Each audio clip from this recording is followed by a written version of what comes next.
بسم اللہ الرحمن الرحیم۔ ایک بھائی نے پوچھا تھا کہ کسی سے مالی فائدے حاصل کرنے کے لیے خود کو بدعقیدہ ظاہر کرنا کیسا ہے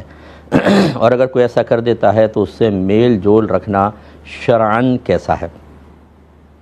دیکھیں، اگر بدعقیدگی حد کفر تک کسی کی پہنچی ہو اور کوئی شخص کسی سے مالی فائدے یا کوئی بھی فائدہ جیسے ویزا حاصل کرنے کے لیے فرض کر لیں اپنے آپ کو ایسا ہی لکھوا دیتا ہے، تو چونکہ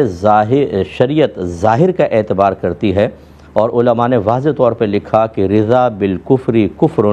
کفر سے راضی ہونا بھی کفر ہے، لہذا ایسا شخص فوراً دائرہ اسلام سے خارج ہو جائے گا،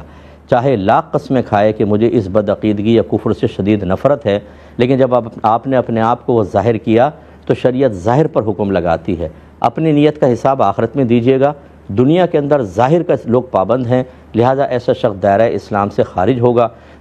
اور اگر پہلے کلمہ گو تھا تو مرتد کہلائے گا، اور پھر ایسے مرتد سے شرعاً میل جول بالکل ناجائز ہو جاتا ہے جب تک کہ وہ اس چیز کو چھوڑ کر علانیہ طور پہ توبہ نہ کرے۔ سوشل بائیک آؤٹ کا حکم ہوتا ہے، عوام کو یہ حق بالکل حاصل نہیں ہے کہ براہ راست اس کو ماریں پیٹیں، یہ ریاست کا کام ہے۔ عوام الناس کا کام یہ ہے کہ اگر وہ دیکھتے ہیں کہ رشتہ داروں میں سے کسی نے ایسا کیا تو اس کا سوشل بائیک آؤٹ کریں اور اس کا مطلب یہ ہے کہ کسی خوشی غمی میں اس کو نہ بلائیں، اور اس کے ہاں خوشی غمی ہو تو بالکل نہ جائیں، بالکل دور رہیں۔ اچھا، دیگر رشتہ دار مل رہا ہوں، ملنے دیں، وہ آخرت میں خود اپنا